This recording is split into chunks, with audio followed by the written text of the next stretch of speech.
Boss, nandito na kami sa parking lot sa mansyon. Ready na ang sasakyan. Kayo na lang hinihintay namin. Lahat ba ng pwesto ay nagbigay ng koleksyon? Kapag mayroong sumusuway, sabihan nyo ako agad para magawa natin ng paraan. Tapos yung 30% na nakolekta, itabi nyo. Bibigay ko yan sa aking panyero, katulad ng dati nating ginagawa. Katatapos lang namin kumuha ng koleksyon sa Talipapa. Okay naman ang lahat, kaso nagreklamo talaga sila sa 50% na pagtaas ng koleksyon natin. Sa mga nagreklamo at ayaw magbigay, sabihin nyo sa kanila sa susunod, libre silang umalis sa pwesto. Maraming nag-aabang ng pwesto na kinatatayuan nila ngayon. Ang aga-aga, pinaiinit nila ulo ko. Tara na, at pupunta na tayo sa nabili kong lupa doon kay Kaberto. Papunta na kami dyan, boss. In 5 minutes, nandyan na kami. Sa wakas, makakabawi na rin ako sa lahat ng pananakit na salita sa akin ni Kaberto. Hindi niya ako binoto, ito ang mangyayari sa kanya. Totoo man ang paratang niya sa akin, nasaktan pa rin ako, kaya ito ang panahon para balikan siya. Alam mo ba ang daan papuntang kila Kaberto? Maayos ang daan ng mga 30 minuto, tapos malubak na sa mga 4 na kilometro. Kilala ko si Kaberto at ang kanyang dalagang anak. Dati ko yung niligawan, kaso binasted ako. Paparating na yan si Kaberto. Ang ganda talaga ng lupa dito, sagana. Tingnan mo yung mga gulayan niya. Di ba guys? Hindi na ako magpapaligoy-ligoy pa. Bibigyan ko na lang kayo ng 2 linggo para anihin ang inyong gulayan at maglipat at alisin ang inyong mga personal na gamit.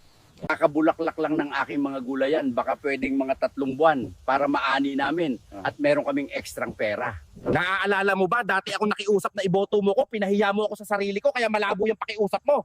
Kaberto, iboto mo ako sa darating na halalan. Bibigyan kita ng 3 kalabaw at 4 na kambing. Sabihin mo sa lahat ng angkan mo. Gab, salamat sa offer mo pero hindi ko matatanggap yan. Hindi ho namin binebenta ang aming boto. Pinipili namin ang totoo magserbisyo. Pag ang politiko naglabas ng malaking pera, mas malaki ang kuha niyan. Pero pag puso sa puso ang usapan, maaasahan nyo ako, pagpasensyahan nyo, kayo na ho.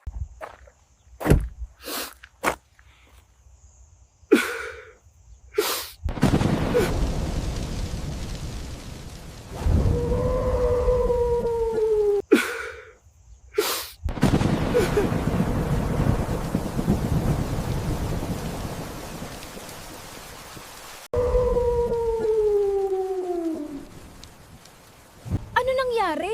Ba't nagkulay itim kang muli? Pinahihiwatig mo ba na may maaring mangyaring hindi maganda sa ating pamilya?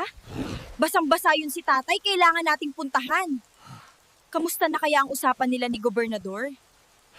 Sana maging maayos naman at bigyan tayo ng tamang panahon para makapaglipat.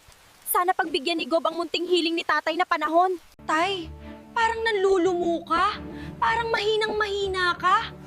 Anong nangyari sa usapan niyo ni Gab? Alam niyo ba, Tay, kinabahan ako, nagbagong anyo si Liwanag, kaya bigla ko kayong naisip, ano na ba talagang nangyari? Kapag si Liwanag ay nagkaroon ng itim na kaanyuan, magkakaroon ng hindi natin inaasahan na pwedeng mangyari sa buhay natin. Anak, hindi ko alam kung paano ang magsisimula, kung ano ang sasabihin ko, at kung ano ang maguging plano natin. Pero eto na.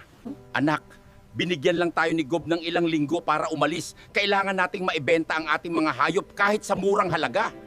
Wala tayong mapapakinabangan sa ating mga pananim na gulay. At wala tayong maani sa ating mga prutas. Tay, huwag ka na pong malungkot. Bawat pagsubok ay may solusyon. Gagawa tayo ng paraan, Tay. Liwanag, sama ka sa amin. Ibebenta namin ang mga hayop sa syudad. Maaari mo bang alisin ang iyong pakpak at magbago ka ng kulay? Think positive tayo, Tay. Makakaraos din.